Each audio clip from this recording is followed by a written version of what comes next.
I want to start with a brief comment by someone who I think really embodied in his statement in a very articulate, wonderful way what is the essential Jewish belief about Jerusalem, of the Jewish community as a whole. And that's Rabbi Jonathan Sacks. Rabbi Jonathan Sacks, if you don't know, was the chief rabbi of the United Kingdom. I don't know for how many years, I didn't pay attention for many years. He's one of the most remarkable and brilliant contemporary Jewish thinkers and writers and speakers of our time. He now travels back and forth between New York and England, I think. If you like Torah study, that is, if you like hearing contemporary thoughts about Torah, you can sign up for his email thing. You get a Torah commentary every week in your email.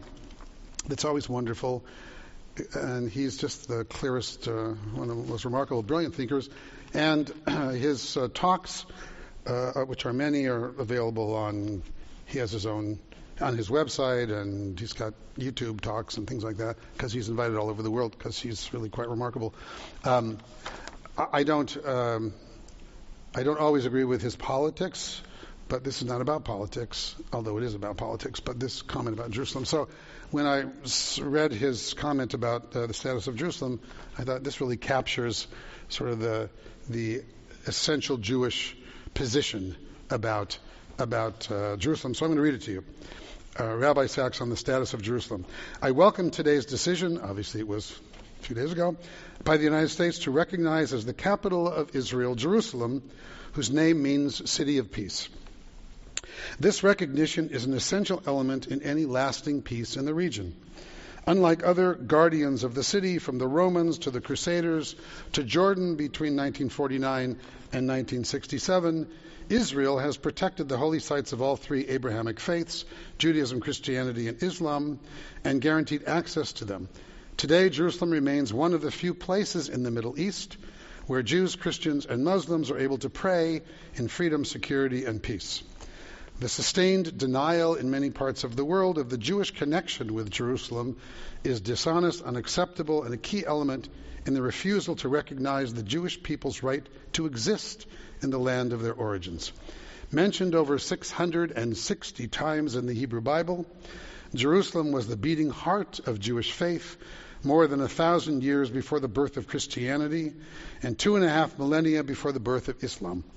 Since then, though dispersed around the world, Jews never ceased to pray about Jerusalem, face Jerusalem, speak the language of Jerusalem, remember it at every wedding they celebrated, in every home they built, and at the high and holiest moments of the Jewish year. Outside the United Nations building in New York is a wall bearing the famous words of Isaiah. Quote, "He will judge between the nations and will settle disputes for many peoples. They will beat their swords into plowshares and their spears into pruning hooks. Nation will not take up sword against nation, nor will they train for war anymore." Too often, the nations of the world forget the words that immediately precede these, which are, "For out of Zion shall go forth the law, and the word of the Lord from Jerusalem."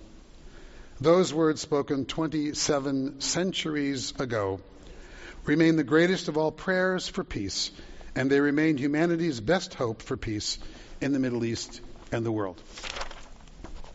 Rabbi Jonathan Sacks. I would say that pretty much captures a sort of traditional Jewish approach and attitude, understanding of Jerusalem and its role in Jewish life, and gives you a sense of why so many, I have a list of them, not that you need to hear them, one Jewish organization after another, which after the announcement, not all, but one Jewish organization after another, came out and thanked the president essentially for stating what for Jews has been the reality, which is simply that Jerusalem is the capital of Israel, and always was and always will be. Now, when I was reading this week about different people's reactions to the announcement, And in a moment, I'm going to give you a little history, which I haven't done yet, of Jerusalem itself. I was struck by the difference between Jews, Palestinians, evangelical Christians, Muslims, unevangelical Christians, I suppose could be there as well, in their attitudes and their approach and their motivations for their thoughts about and opinions about Jerusalem and its role and its status. And let me just state what probably is the obvious, but in any event, I need to state it, which is not everybody agrees on the facts of world history. Not everybody agrees on, literally, bless you, the facts of world history. Things that ought to be indisputable. You know, something happened or it didn't happen. Right? Not in the Middle East. So, for example, I was reading Al Jazeera, an article in Al Jazeera about the president's announcement, and in the course of this article about Jerusalem, just in the middle of the article, just talking, it was a relatively rational, piece. It wasn't an over-the-top screaming piece of any kind. It read very rationally, and I noticed in the middle of the article, in one sentence, which said, historically, Jerusalem was the capital of Palestine, and went on and on in the middle of this article. And I'm reading that and thinking, where did that come from? What do you mean? Where historically was Jerusalem the capital of a Palestine that sort of didn't exist as a state, as an entity, in the way that we talk about the state of Israel or any state, and in the sense in which there is still hope for a, quote, two-state solution, in which there will be an official Palestine where they expect and hope that Jerusalem in some form will be their capital. And yet here's a statement that simply stated as a fact that, historically, Jerusalem was the capital of Palestine. And it reminded me of which I'm sure all you know anyway, but I like to state the obvious. It reminded me of Yasser Arafat and his, I think, rather infamous comments about Jerusalem in the process of rejecting, one peace proposal after another from Oslo, the attempts at negotiating with all those presidents who stepped up and tried to negotiate something. His infamous statement that was just fact for him, and evidently for this particular group that has an interest in Jerusalem, the Palestinians, which is there is no historical connection between the Jews and Israel, and no historical connection between the Jews and Palestine and Jerusalem, and all of those statements about there having been a temple built in Jerusalem are, he didn't use this, but if he were alive today, he would just call it fake news. But that's essentially what he said. That's just something that was made up by 20th century Jews to justify their colonization of Palestine, and said that as if it was fact. And in my opinion, as far as I can tell, that truth is wholly believed by the majority of Palestinians and Muslims around the world. The thousands who were demonstrating in Indonesia, and the thousands who were demonstrating all over the world, who literally believe their own version of history, of the facts of history, which is that there is no such thing as a connection between the Jewish people and Jerusalem, and that it's all made up as a modern day political strategy in order to justify the oppression of Palestinians by the current modern state of Israel. So, which is not my understanding of our relationship to Jerusalem at all. But it does, and we'll get to evangelicals in a minute because it's my opinion that they are the reason that Trump said what he said. It wasn't us, even with Jared and even with all of the advisors that he has, the close personal advisors that he has who happen to be Jewish, and his own family. I believe it was the keeping the promise to the evangelicals. So I want to say something about them and their attitude about, which you may not know, about Israel and Jerusalem. And that was the primary motivation for being able to chalk down another kept promise of his from the campaign. In the meantime, if you will, I'm going to share with you something I pulled together mostly from a history that was compiled by an Israeli writer in honor of Jerusalem Day. Note, in honor of Jerusalem Day, which happens in Israel every year because of the role that Jerusalem has always historically played in the life of the Jewish people and in the history of the Jewish people. So it begins like this.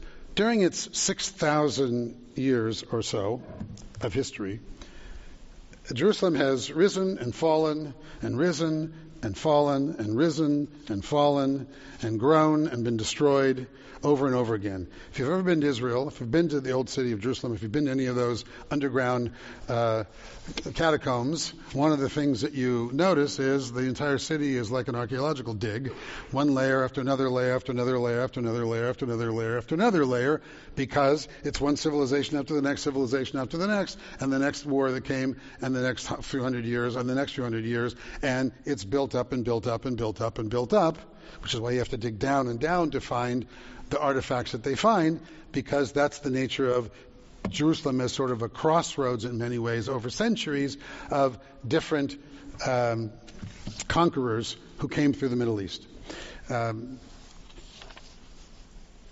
Jerusalem Day was a holiday instituted, in fact, by the Israeli government in 1968.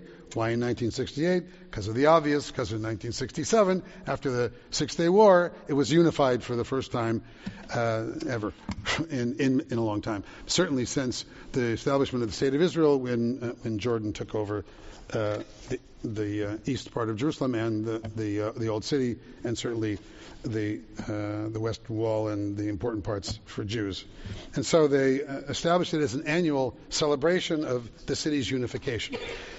So some 6,000 years ago, as best we can tell, ancient people settled the hills around east of Jerusalem's old city walls today, because there was a spring there, which, water is always the driving force of where anybody sets up any civilization. Look for the water and you'll find where they're going to set up a town, because everybody needs water first. The city they founded remained as it was for centuries. It was kind of a hilltop agricultural backwater in the periphery of what was then a sort of a powerful Egyptian empire. And interestingly enough, it appears that it was called either Rusalimum or perhaps Jerusalemum, which some scientists, archaeologists, believe actually means the dwelling place of Shalim, unlike what we currently say it means, who was a Canaanite god of dawn. And that because we had lots of gods running around in that period of time up until monotheism really took hold, about 3,500 years ago, the famous sea peoples that we call Philistines, as they're called in the Bible, invaded and destabilized the whole region, and Egypt, causing it to lose its grip over Canaan, which is why David was fighting Philistines and other people were fighting Philistines. Some 3,000 years ago, to skip a little bit ahead, King David, founded the kingdom called Judea, and Jerusalem was its capital. That's only about 3,000 years ago. So clearly we've been connected for at least those 3,000 years. The first temple was erected, and the peoples of the kingdom's outlying areas were gradually made to abandon their old rituals and practice religion, among other things, to make pilgrimages to Jerusalem, which is what we had in the festivals that you read in the Torah. Sukkot and Pesach and Shavuot were the 3 pilgrimage festivals of the year when everybody was supposed to come to Jerusalem and offer sacrifices, and because Jerusalem was the central shrine. During the rest of the city's history, there was influx of religious pilgrims and administrative matters that would really maintain its economic backbone. Then the Assyrians came along, 1733, just to get a sense, BCE. 1733 BCE, the Judean king at the time, Ahaz of Jerusalem, appealed to the Assyrian king, who had one of my favorite names, Tiglath-Pileser III. I always liked the way that sounded. Tiglath-Pileser III, he appealed to him because they was having fights with Israel, which was the northern kingdom. Judea was the southern kingdom, asking him to intercede on his behalf with the conflict of the kingdom of Israel, which was the northern kingdom, and he was more than happy to oblige, ended up destroying Israel and turning Judea into a vassal state, so he was happy to do that because he was much more powerful. But empires don't last forever, as you'll see, and the Assyrians were conquered then by the Babylonians, so in about 605 BCE, and then 8 years later, King Nebuchadnezzar sacked Jerusalem, took its aristocracy, including its king, into captivity in Babylonia. Zedekiah, who was made vassal king at the time, rebelled in 586 BCE, which prompted Nebuchadnezzar to descend on Jerusalem with great vengeance. He destroyed the city and the first temple, captured local leaders, brought them to Babylonia. After its Babylonian appointed governor, a man named Gedaliah, there's actually in Jewish tradition a fast for Gedaliah, Tzom Gedaliah, before Rosh Hashanah. He was assassinated. Jerusalem was abandoned and remained desolate for a number of decades. But Babylonia's turn to fall then came. Soon after, and in 538 BCE, King Cyrus II of Persia invaded Babylonia, assumed control of its vast empire, including Jerusalem, seeking to make the exiled Judeans his allies. Cyrus became our friend, and the king decreed that same year that they could return to Jerusalem. Remember Ezra and Nehemiah and probably the editing of the Bible itself. To that end, Cyrus even contributed funds and restored the pillaged treasures of the first temple, and as a result, the second temple was completed in about 516 BCE, and Jerusalem became once again the center of the Judean people, as well as the administrative center of that Persian province of Judea, because it was Persian then. It had been Babylonian, it had been Assyrian. That's the way it works in Jerusalem. But once again, events far beyond Jerusalem would alter its fate. And in about 334 BCE, someone known as Alexander the Great of Macedonia invaded the Persian Empire and brought it under his power. After Alexander's death, 9 years later, many of you know, his kingdom was divided up into big sections, and now we're coming up to about to experience the Hanukkah story. And all of his generals fought for control, and it was divided up into a number of smaller kingdoms, Hellenistic kingdoms. Judea and its capital Jerusalem fell under the control of Ptolemy, which had never been spelled with a P, but Ptolemy, Ptolemy, Ptolemy the First, who ruled the region from Alexandria, which was the center of Egyptian power. This was a great period of growth in Jerusalem. It was the precursor to the Hanukkah story. Increasingly took the form of Hellenistic polis, the city-state, process that continued through the Seleucid Empire.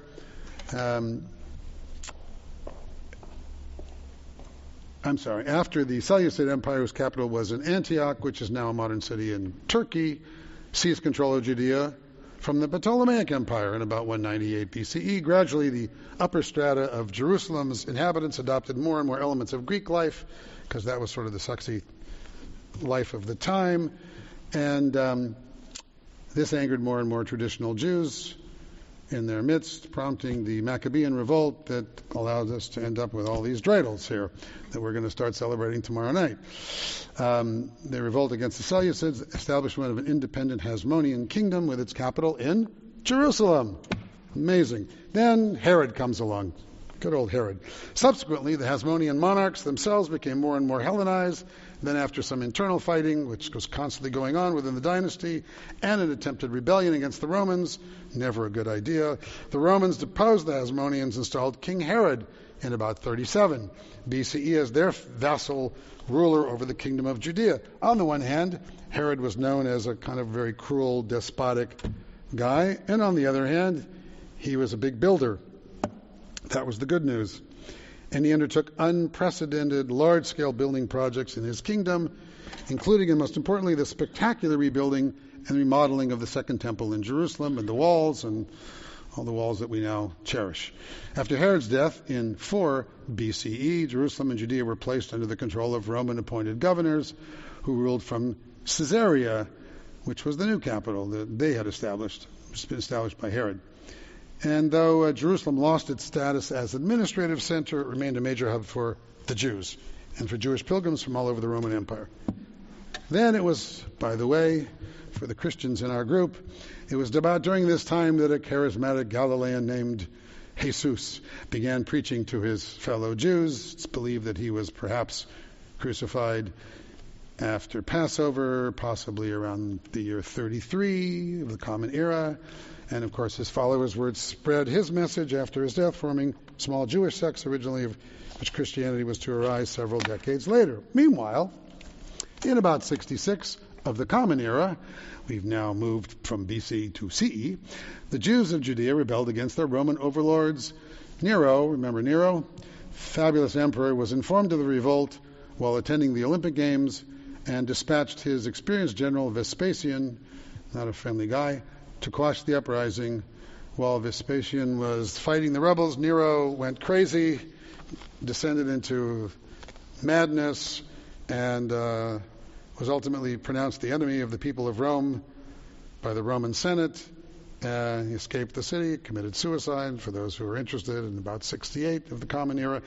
The Senate ultimately then called Vespasian to come back and become the ruler, the emperor of Rome.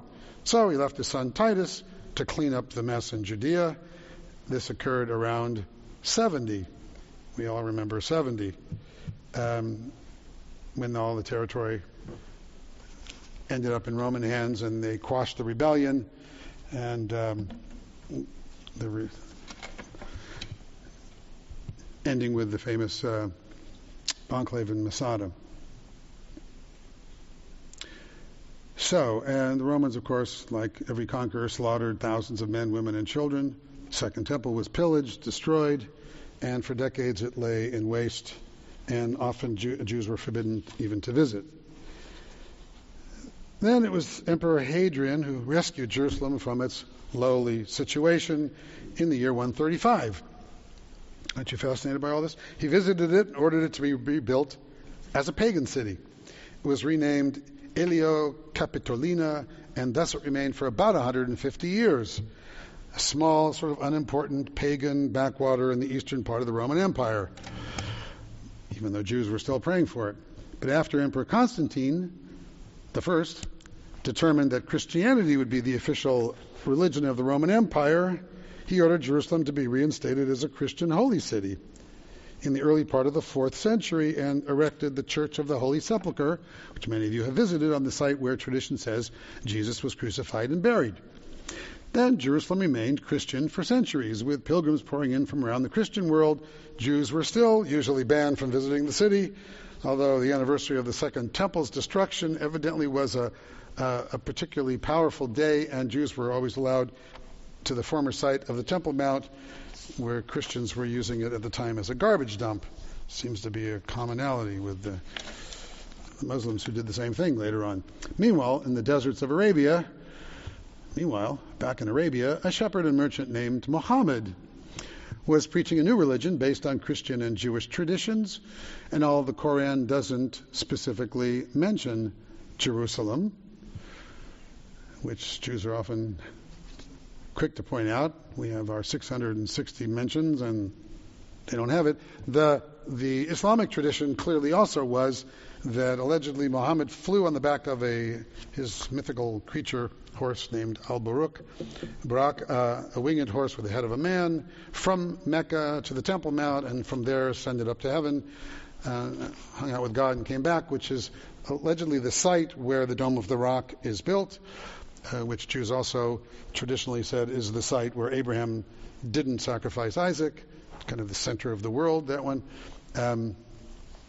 After the Prophet Muhammad died in the year 632, his followers carried out a series of conquests, as you know, incredible conquest, eventually spanning an area including India in the east and Spain in the west. I mean, that's a lot of territory. And Jerusalem would be one of the first cities that they captured. Within 6 years of the Prophet's death, the people of Jerusalem capitulated to the Muslim Caliph Umar ibn al-Khattab in return for a promise that they would be allowed to continue worshiping in the city, and one of Umar's successors erected the Dome of the Rock, and he and his son also erected the Al-Aqsa Mosque, right on the same Temple Mount, in 691. Their dynasty, which is the Umayyads, remained in control of Jerusalem and the vast Arab Empire until about the 11th century, when it was conquered by a new dynasty, the Fatimids. And one of the latter's rulers, Caliph al-Hakim bi Amar Allah, ordered that all of Jerusalem's churches be destroyed in 1009. That date should start to ring a bell. And persecuted Christian and Jewish worshippers at the time. Thus, after 1009, this prompted Christian Europe to mobilize and dispatch its warriors, known as the Crusaders, to wrest control of the holy city once again. The great irony of the world is that Yerushalayim is the city of peace. In 1099, they captured Jerusalem and killed nearly all of its Jewish and Muslim inhabitants, those friendly Crusaders. The Crusaders then and they killed, of course, Jews all the way on from Europe to Jerusalem as well. They then established the city as the capital of the Christian kingdom, the Kingdom of Jerusalem. Muslim holy sites were adapted to serve Christian purposes, and the Church of the Holy Sepulchre was rebuilt, which is why you can still see it. Then, once again, the Kingdom of Jerusalem didn't last long. In 1187, Saladin, whom you may have heard of, founder of the Muslim Ayyubid dynasty, reconquered Jerusalem. And although Islamic control of the city would once again be relatively short-lived, because in 1229, a treaty between the Sultan and the Holy Roman Emperor Frederick II brought back Nazareth, Bethlehem, a coastal strip of the Holy Land, and most of Jerusalem into Christian hands. The Temple Mount, however, remained in Muslim control. This arrangement didn't last long either. In 1244, Sunni Muslim Turks conquered Jerusalem and almost completely destroyed it. Their control of the city was short-lived as well, because in 1250, that was only 6 years later, Egypt, and with it Jerusalem, was captured by the Mamluks. Under the Mamluk rule, Jerusalem underwent a slight renaissance. Some major construction took place. Pilgrimages by Muslims, Christians, and Jewish believers were revived. And this was the state of affairs from 1250 to 1516, when the Ottoman Empire came along and conquered the entire region, ending the Mamluk rule and gained control of the city of Jerusalem. Under Turkish rule, that was the Ottomans, Jerusalem regressed, became a little more of a backwater again, losing its status as a provincial capital and its massive influx of pilgrims. However, thanks to Suleiman the Magnificent, the city's walls, torn down during the tumultuous 13th century, were rebuilt. Moreover, the Ottomans were tolerant rulers, allowing the three religions to coexist side by side within the city. And toward the end of the Ottoman Empire, a number of settlements began to sprout up around the tiny and expanding walled old city of Jerusalem. Then the Ottomans ruled Jerusalem nearly uninterrupted for 400 years. They were around for a long time until World War I. World War I, when British General Edmund Allenby conquered Palestine on behalf of the mandatory British government, entering Jerusalem as a victor in 1917. And we all know that the modern, quote, states of the Middle East were the result of the British and the French carving up the Middle East after World War I and saying, you get this, we get that, and here's this, and here's the borders, and it was kind of an arbitrary carving up of the Middle East in the first place. The British reestablished the city as a major administrative capital in the region. However, the fact that the British, being who they were, promised Jerusalem and Palestine in their own way, both to Jews and Arabs, continued to sort of fan hostility all the time.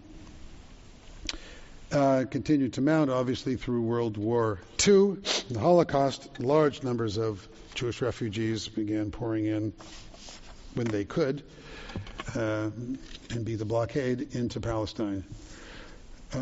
Short version is, when British rule ended in Palestine, that became Israel in 1948, war ensued, Jerusalem was split in two. This is the short version. The eastern half became part of the Hashemite kingdom of Jordan, and the western half was capital of the Jewish state of Israel, which is how it remained until 1967, when Israel launched its preemptive Six-Day War against Egypt, Syria, and although they begged Jordan to stay out of it, Jordan thought they would probably be able to be conquerors and be able to reunite the whole city under Jordanian rule. They joined in, which was a big mistake on their part, and Jerusalem was united once again. And there's still the prayer that Jerusalem someday will, in fact, live up to its name of the City of Peace. So, that's history lesson number 1. Stay tuned. Here's shorter history lesson number 2. That was the long version. This is a quick, brief history of the politics of Jerusalem since the 1947 partition plan,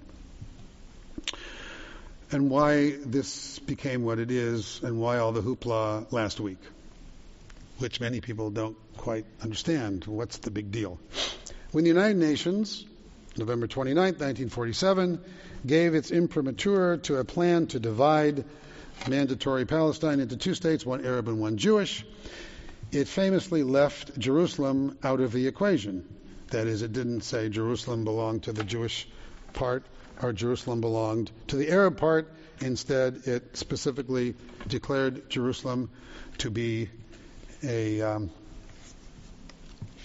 international city.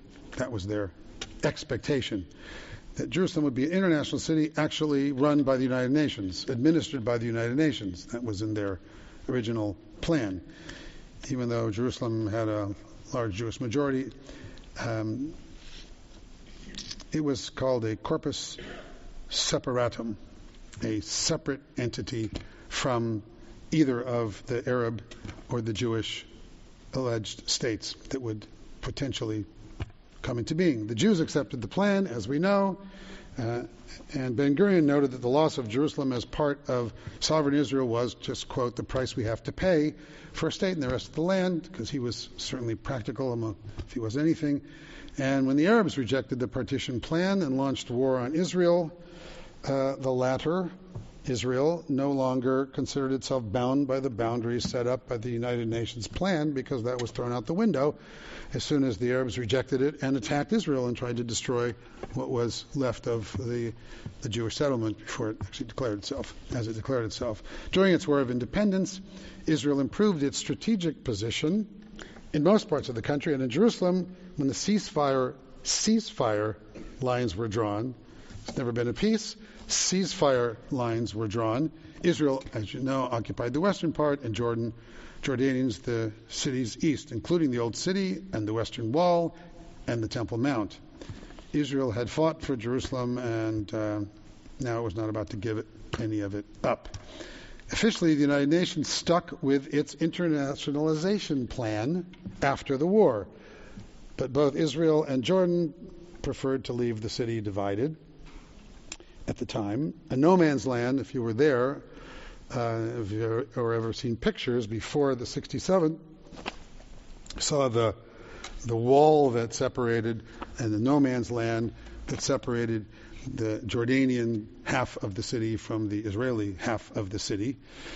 It ran through the center of the city. A barrier, a passage from one side to the other was severely limited and scary. And if the city had been under international control, everyone would have had access to all of its parts, theoretically, including the holy sites. And although attempts were made by Jordan and Israel to come to an agreement, more or less, on Jerusalem. Both sides also took their own unilateral steps, making it unlikely that agreement would be reached. Israel, of course, annexed formally the West Jerusalem to its territory that wasn't originally part of the partition plan on December 5th of 1948, and declared its capital the city its capital a week later.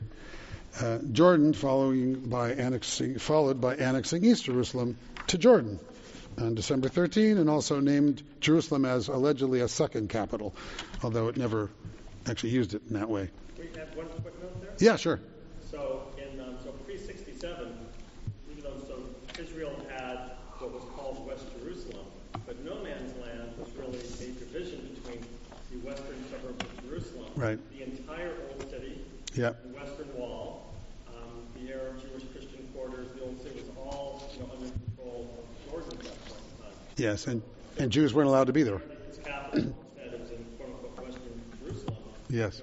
You, as a Jew, or frankly a Christian at that point in time, essentially it was not safe, not allowed to not only go to pray or the Western Wall, right. But if you even exposed yourself, I mean, there was all the Jordanian soldiers were kind of aiming over. Yeah, you're in fear of being killed.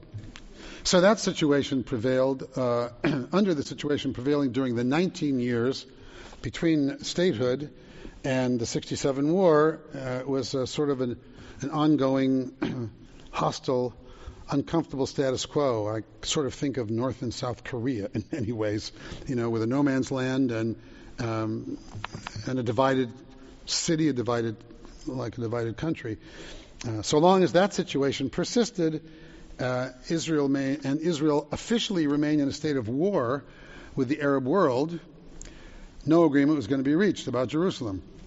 And so long as the two sides to the conflict could not formally agree on the whole city's future, which certainly they couldn't, the United Nations was neither going to take sides, allegedly, nor attempt to impose a solution on them. Hence, the question of Jerusalem, officially, technically, United Nations legally, remained open, and officially the city was not recognized as part of either Israeli or Jordanian territory by the United Nations, in theory. This was not to say that foreign diplomats wouldn't come to Jerusalem, obviously, because that's where Israel set up its administrative center, and from the very beginning. So ultimately, what happened is to today, and continues to happen, is any country that had a consul or an embassy or whatever in Israel would set it up in Tel Aviv, but they all had to come to Jerusalem to do any work, because that's where everybody was. Because as far as Israel is concerned, this is our capital. But recognizing it as Israel's capital or setting up an embassy there was in the official United Nations perspective, and then therefore adopted officially really by every other nation, would be tantamount to, quote, prejudicing any future political settlement.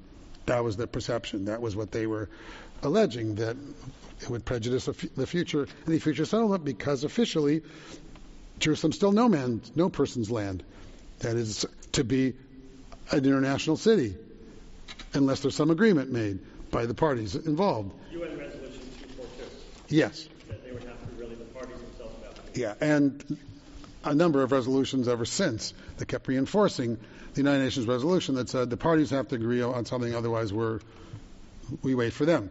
Then came the Six-Day War, when Israel took possession of Jordanian Jerusalem and expanded the city's boundaries to the north and the east and the south, which took in a number of Arab neighborhoods that had not historically been part of metropolitan Jerusalem, but because, it's been growing, obviously, all this time. Over the years, Israel has moved all of its government offices to the city. Some of them are actually in the eastern section. And there's been all kinds of construction, all kinds of other things going on. In recent decades, everyone's position got harder and harder, hardened and hardened, it seems to me, in many ways. And the world community wouldn't give a acknowledgement to Israel's unilateral adoption of all of Jerusalem. Israel in 1980, the Knesset passed a resolution publicly declaring Israel one, Jerusalem an undivided, Israel's undivided capital for all time. But the United Nations, because of its resolutions, and therefore, I suppose, all the other countries around the world continue to act as if and to claim that declaring Jerusalem, Israel's capital, would prejudice future negotiations and be perceived as taking sides in an ongoing dispute that the United Nations declared needed to be resolved by the parties involved, namely the Palestinians, Jordanians, who continue to this day, theoretically, to retain control of the Temple Mount. And although obviously Israelis and Palestinians have been negotiating on and off, as I said, during various presidents' attempts, more or less seriously for more than 25 years, talks on Jerusalem have never gotten very far. It's always been left as sort of the last thing, because we could agree on other things, but it's the hardest nut to crack, because we have this group and this group, the Jews and the Palestinians, at least, both passionately claiming Jerusalem, regardless of what the ultimate boundaries may be, as their state capital. And as long as the sides cannot agree on a mutually agreeable plan for sharing sovereignty in Jerusalem or any other arrangement there, the world community concluded that it must impose a solution on the sides. It would be highly improbable for any individual state to unilaterally give official recognition to Jerusalem as its capital, at least until now,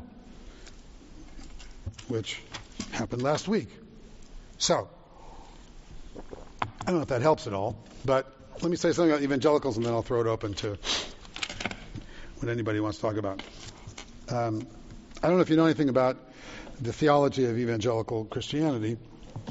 I won't go into detail, except as to say that there is a reason that evangelical, well-known, powerful, influential evangelical preachers are so pro-Israel and get invited to speak at national conferences and things like that on behalf of Israel because of their theology. To evangelicals, Armageddon, the end of the world, the end times, is a good thing. It's the time when the rapture will take place. A whole bunch of best-selling novels about that. There was a movie out, one of them, right? Came out a couple of years ago. And of course, in the rapture, those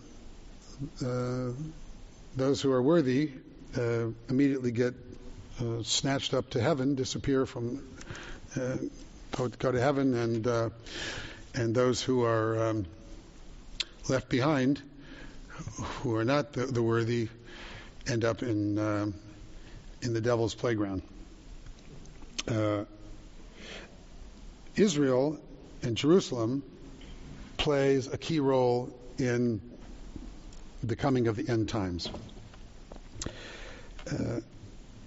Because when the ultimate war of Armageddon takes place, according to classic evangelical theology, Jesus returns to vanquish all of God's enemies.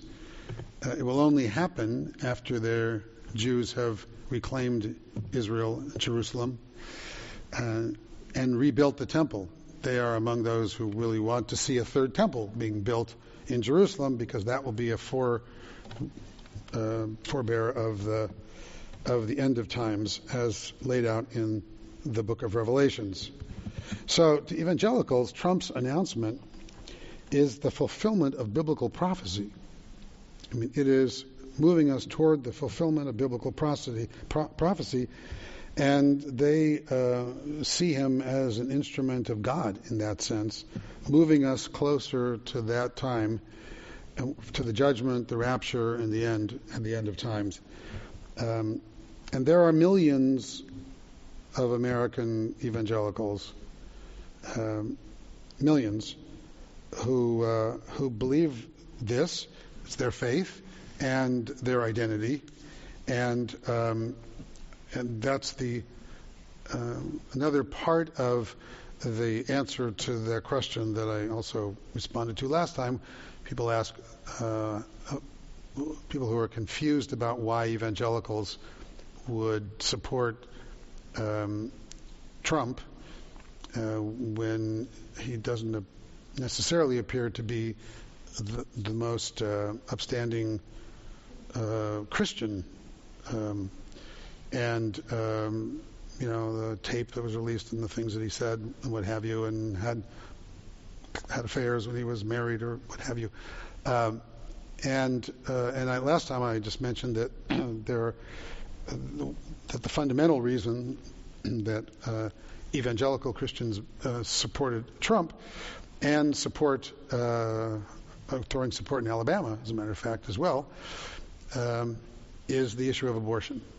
That is an overriding issue for them, and that we all have multiple values, and our values are often in conflict with each other, and we all of us, have our own hierarchy of values, where we may have 5 things that are really important to us, but there's a hierarchy of them. One trumps the other, trumps the other, trumps the other, and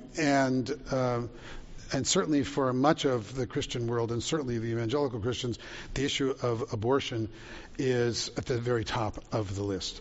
And so almost everything else is less important than that, and they're willing to put up with that in order to elect someone who will stand up for fighting against abortion rights.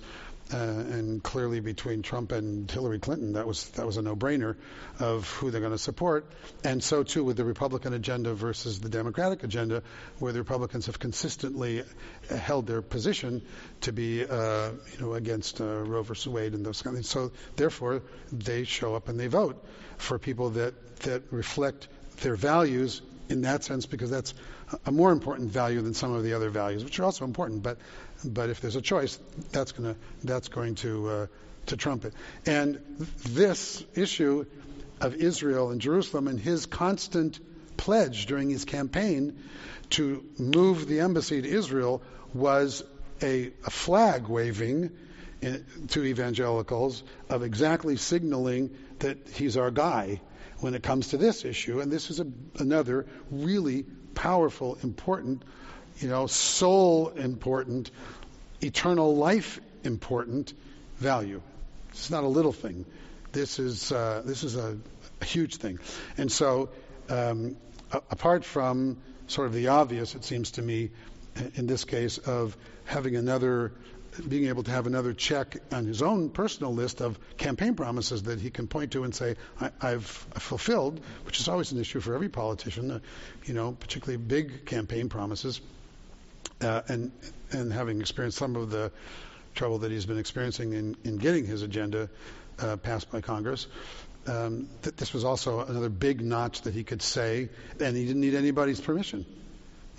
This was something he could do without Congress. Nobody needed to vote on it. Nobody needed to do anything. He had the power personally to fulfill this promise, which he doesn't in most of his legislative agendas. He doesn't have the power to do them. He has to get Congress to vote to do whatever it happens to be. This, he didn't need anybody. He could stand up and say what he said and make the declaration, fulfill his promises, not just to Sheldon Adelson, but probably more importantly to the evangelicals. Okay. Yes. So why didn't he do it January 21st?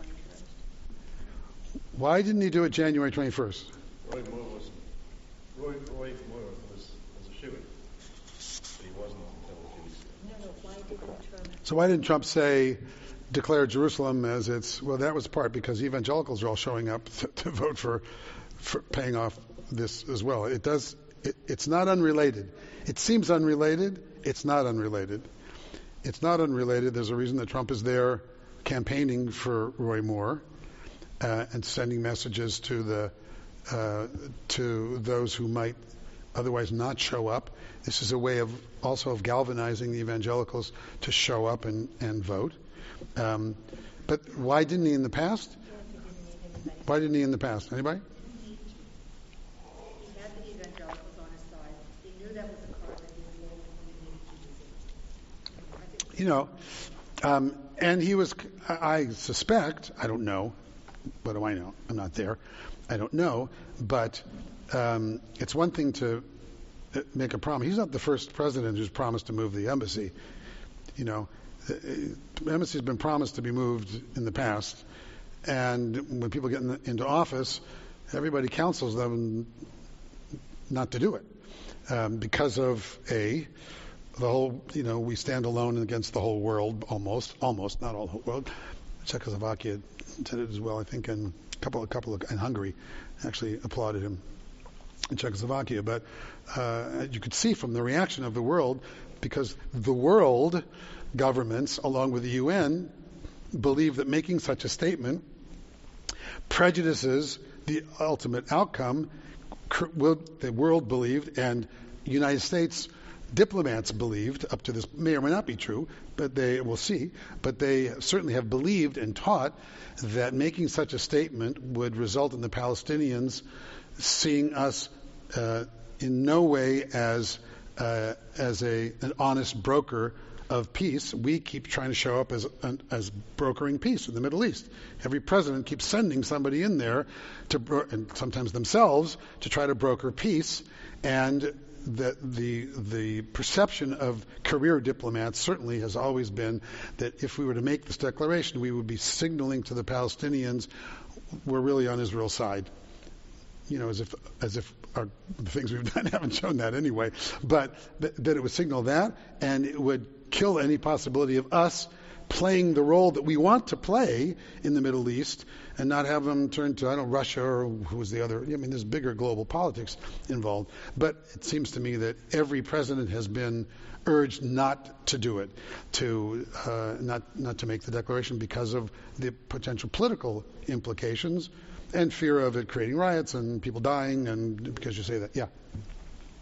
So just a couple pieces of the American history. Please. Recent history. One, the president didn't need anybody's approval because approval was already given. If I'm not mistaken, in the early 1990s. Yeah, Congress passed on a bipartisan basis. In 1995, or 1995. Co-sponsored and led by Democratic Senator Dianne Feinstein. Well, That supported declared Jerusalem as the capital of Israel. the embassy. Yeah. It also was reaffirmed by, for those who voted, I think it was 90 plus senators who voted in favor and Yeah. against in the Senate. Was it this year or just recently? Right. The United States government had already made that declaration, essentially, through Congress. So just a couple other things. One of the arguments has been made that every single country in the world that is a sovereign state, recognized by the United Nations and otherwise, has the ability to declare where the capital should be.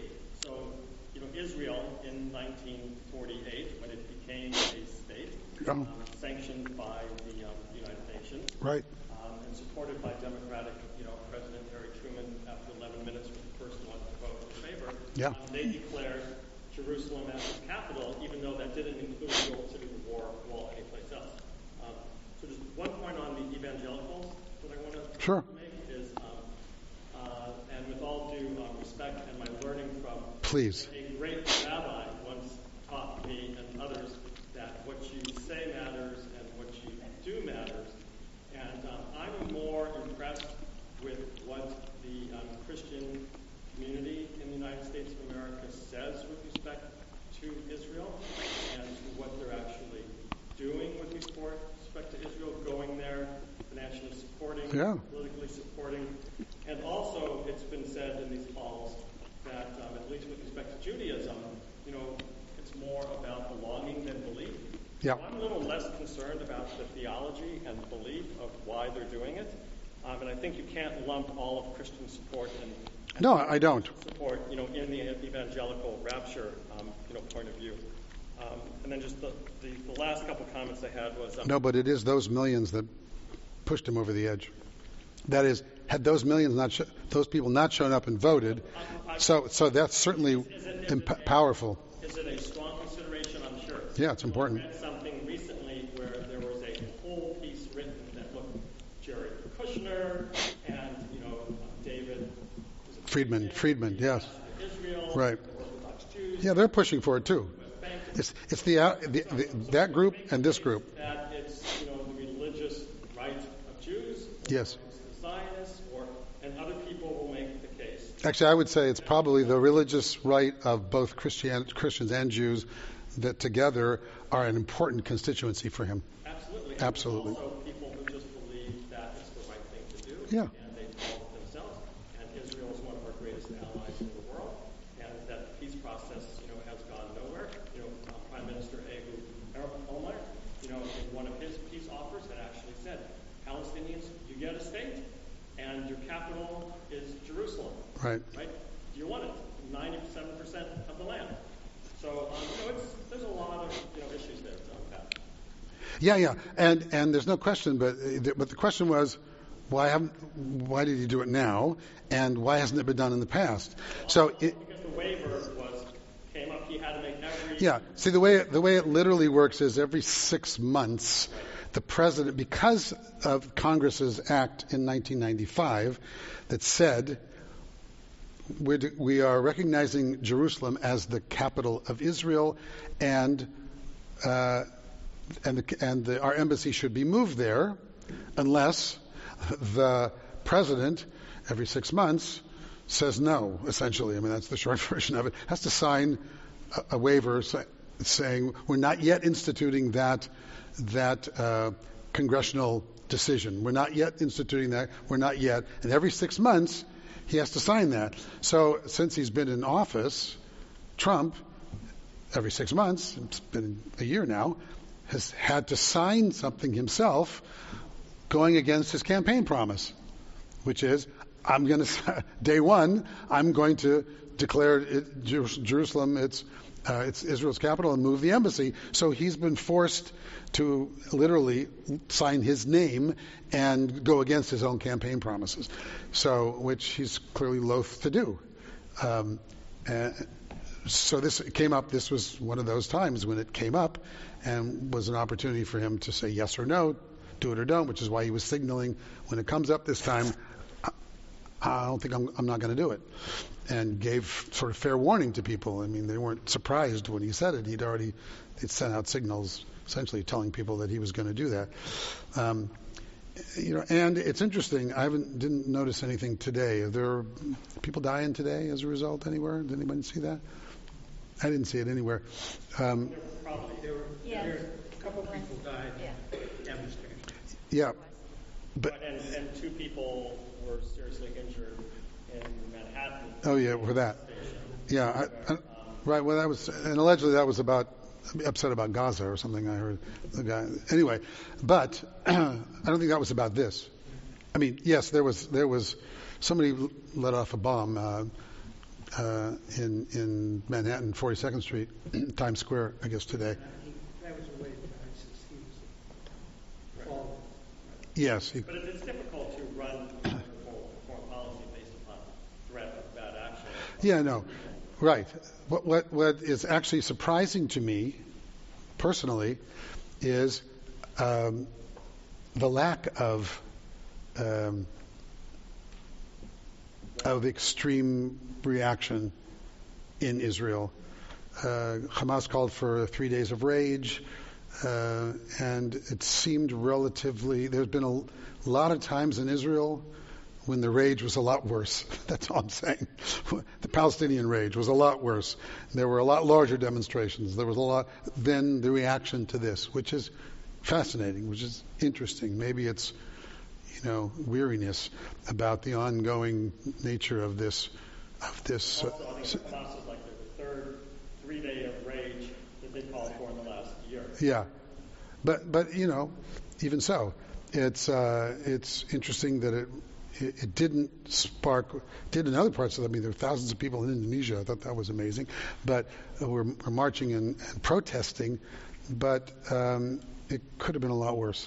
That's all I'm saying. I wonder if some of that relates, Go ahead. No, go ahead. And then some of that relates to a lack of respect for Trump across the world in terms of I mean the lack of a respect. lot of things. Oh, And you have to dismiss a lot of it because who knows what it's maybe, but it doesn't seem to me that that would be a. I mean, maybe the lack of a greater Palestinian angry demonstration. I mean, they demonstrated different places. The couple of people that died, I saw that. There was the stabbing of the man in the central bus station in Jerusalem from a Palestinian. But maybe the lack of it is the lack of expectation, the low level, not about Trump, but in general, America, the low level of expectation of things moving forward that America, from part of Palestinians anyway, before this, that America is really an honest broker or going to be on their side, or because their perception appears to be that, and certainly Trump's positive relationship with Netanyahu who's sort of the bad guy, certainly to the Palestinians and their majority of them in their view. And maybe that's just an overall lack of expectation that anything's going to move forward. I don't know. Yeah. Well, my apologies. I've been in the ICU with a good friend for about 10 days, and I just dropped off the planet on this. But I always remember the Palestinians were not really owned as part of the flock, fundamental, the vast grouping that was. Yeah. Responded the Muslims better with the Palestinians? Because that should be a huge force, number-wise, around. Well, Have there been? you know, Palestine, quote, and the oppression of Israel, of the Palestinians by Israel, end quote, and the occupation of Israel, of Palestinian land, has been a tool of Muslim governments ever since the War of Independence, in many ways to divert attention in their own countries away from their own issues. We can always rally. It's like why people go to war. You know, people, leaders run the country, let's go to war, and then everyone will be on the same team to divert from problems at home or whatever, you know, which is a sort of classic political ploy of governments and leaders of countries. And in many ways, that's been part and parcel of Muslim country, Arab country politics ever since. The lack of integrating refugees into their country, creating refugee camps, keeping that alive, has been all a part of this politicalization of the tragedy of refugeeism. Period. You know, of the upheaval that took place, and the irony is, I don't know if you saw the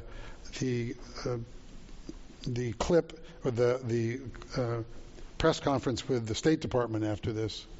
That was like another little ironic thing.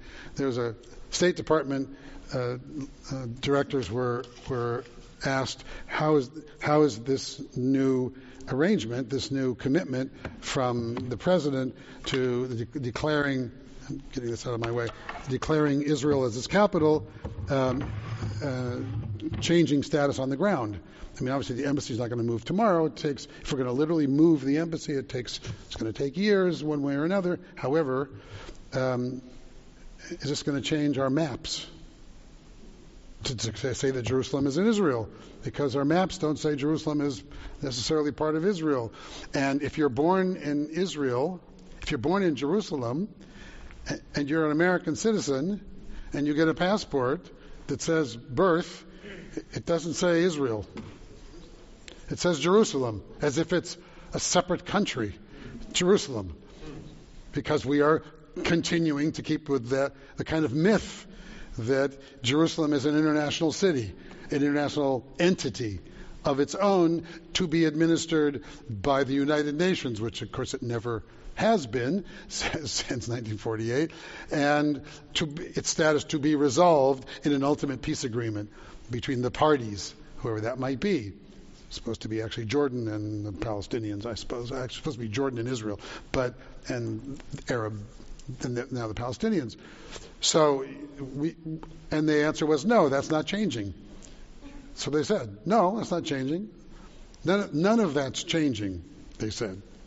Whether that's going to ultimately take place or not, but that was the immediate response of the State Department to the reporters who said, okay, now what? Now, is everything going to reflect Jerusalem as a part of Israel? Is the capital of Israel? No. It's like, it's crazy. It might be changing if the president decides to change some of those State Departments. I was about to say, they might be changing. Yeah, their jobs may change. But that's, because that's been the craziness, part of the craziness of this whole situation. But you see the sort of, there's yes and there's yes. There's yes that what Trump said is and what his administration said, which is all we're doing is stating facts. All we're doing is saying what's so.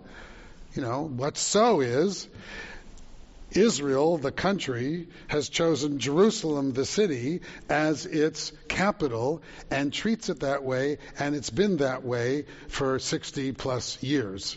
And all we are doing is acknowledging what's so about Israel as every other country in the world gets to do, which is to say, this city's our capital, not that city.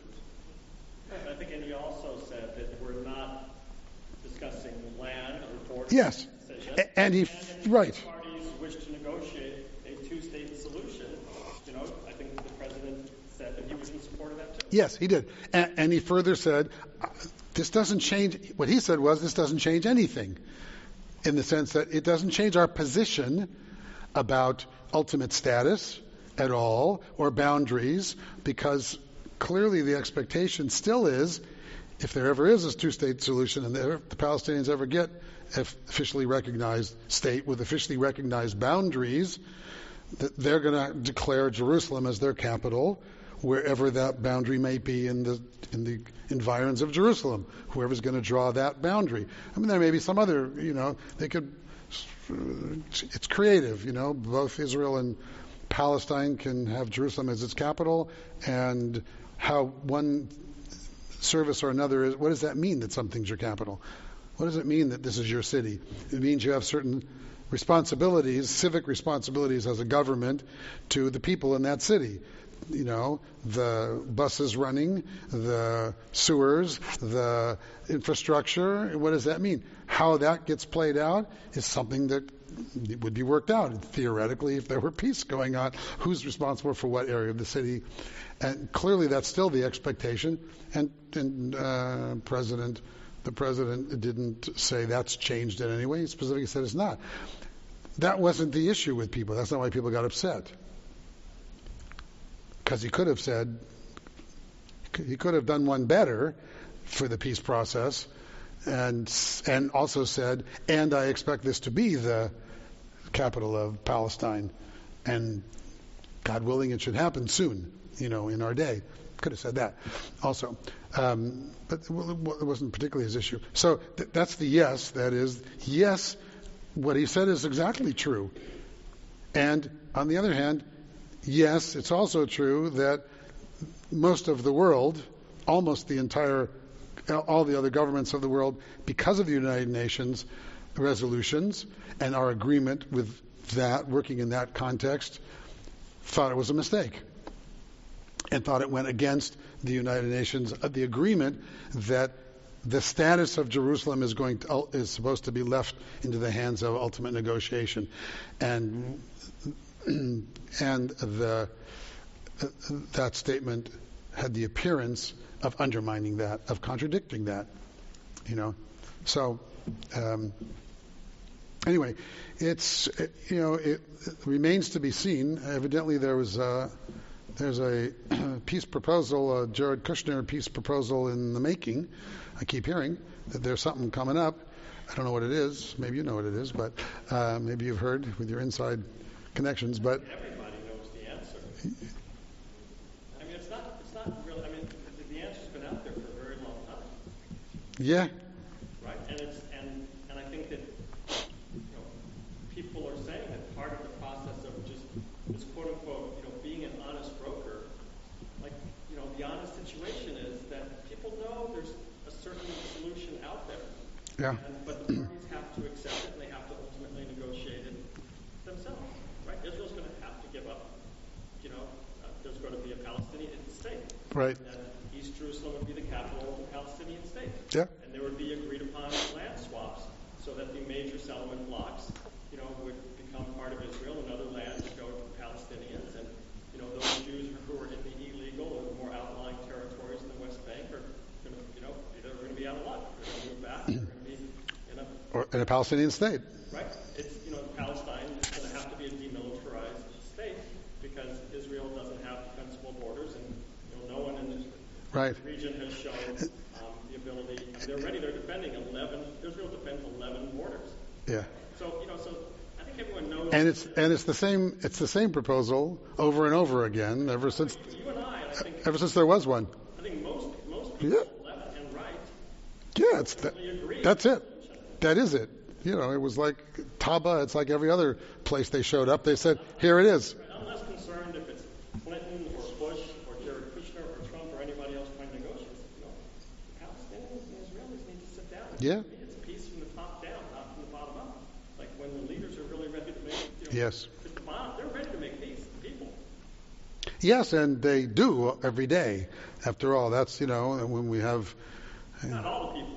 Well, no, but that's like, I remember giving a holiday sermon called Peace on the Ground, and just articulating one thing after another all over Israel, where Israelis and Palestinians are working together, doing joint projects, economic projects, social project issues, all over the place. It's sort of like when you stand in the old city and you go, oh, Jewish quarter, Muslim quarter, Christian quarter, you're standing in one place. Oh, the Church of the Holy Sepulchre is here, and the Al-Aqsa Mosque is there, and the wall is right there, and you can throw a rock and hit all of them. People have, but and you keep going. Why doesn't everybody just open your eyes and go, oh look, people are living together. they're all living together, and they're all worshiping their own way. It's actually happening. Why don't they just call it that? And it's like, let's call it what it is, which is people are actually living together. Muslims, Jews, Christians are living together mostly. And then there are those who aren't. In Israel. Yeah. The only place to be a Christian in the Middle East is Israel. Safe, yeah. Or gay. The only place to be gay in Israel, in the Middle East, to be safe, is in Israel.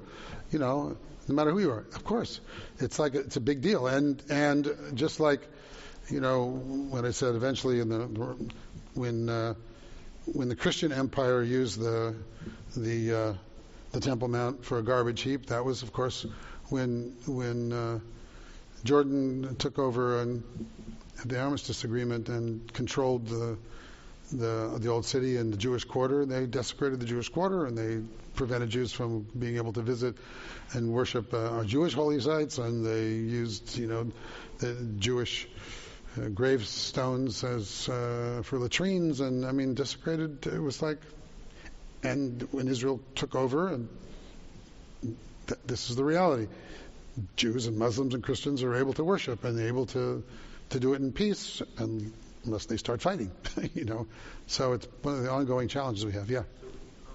So, 4 presidents refuse to do this, and every 6 months they sign. Yeah. And in 2020, we may have a new president. And We may. Yeah. do you think, We may. in your opinion, will this new president overturn or slow down this process? It'll depend on what happens between now and then, whether it's an issue. The issue could just be not an issue, Because it's going to take 6, 7 years. Yeah, it'll take a while.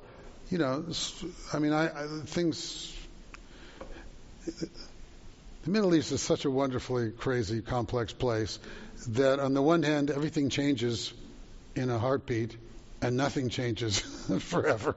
So, everything like that suddenly, look, Israel in '67 war, look how big it was. Sinai, big territory. Israel suddenly became this humongous country with all of Sinai, and in a heartbeat gave it back. In a heartbeat, literally turned around and said, here. Kicked out, they had settlements there, kicked people out, said, you got to go. Had oil there, kicked people out, gave all of Sinai back to Egypt, Now to ISIS. ISIS.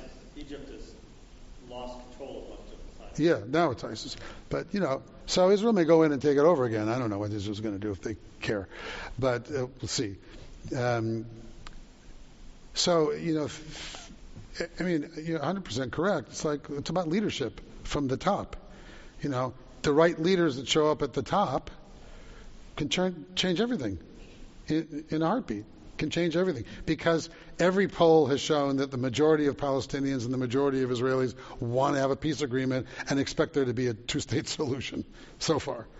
Not everybody, but the majority of them. If somebody said yes already, if both sides said yes to the same thing, it would happen. And it could happen as quickly as that happened. Could just happen because everybody. They don't have to invent it anew. Everybody knows, whether it's this border here or maybe it's going to be over here. Is all right. So whether this town's going to be part of it or not, there'll be a little negotiation, but it's pretty clear because it's a really small area. There's not a lot to argue about. You know where it is. And you know what the big settlements are, and so that could happen in a heartbeat. I don't expect it to happen as long as Netanyahu is the prime minister of Israel. I don't think, and so far he's been there out longer than anybody ever, and he could keep being there. I don't know, and I don't know who's on the horizon, but those things change in a moment. That's the one thing I know for sure. The one thing I'm certain about politics is there's no certainty. That, and coming up and with any election, the one thing I learned for sure in my short life is you can't predict anything. You never know what's going to happen. And sometimes you're wonderfully surprised in a wonderful way. So someday the Messiah is going to show up. Someday the Messiah is going to show up. Someday the Messiah is going to show up. It'll either be their version or my version. In my version, the right person is going to end up in the job of Prime Minister of Israel.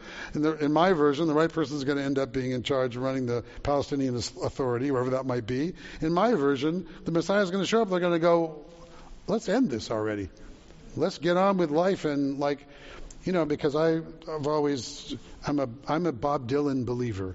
So, when I think of the Palestinians, I think of Bob Dylan. And Bob Dylan, one of his famous phrases, when you ain't got nothing, you got nothing to lose. So I've always said that the more they have to lose, the more they'll be likely to be in peace in the Middle East. You've got to keep giving them things to lose. And, and to me, I have faith one of these days the Messiah is going to show up. It won't be coming from heaven. I will be some person. People who are going to be the right kind of leaders, who are going to inspire people to be able to make those kinds of sacrifices, those kinds of choices, those kinds of decisions. And those people show up in history and have shown up over and over again in history at different times. And that's what we need, because I agree. The people are ready. People are longing. People are sick and tired of this. It's scary for everybody. Everybody loses. Life is better here than it is there and whatever. And the economy may be good and Israelis create all kinds of this amazing stuff. It's amazing what Israel creates, But they're all living with a guillotine over their heads all the time too.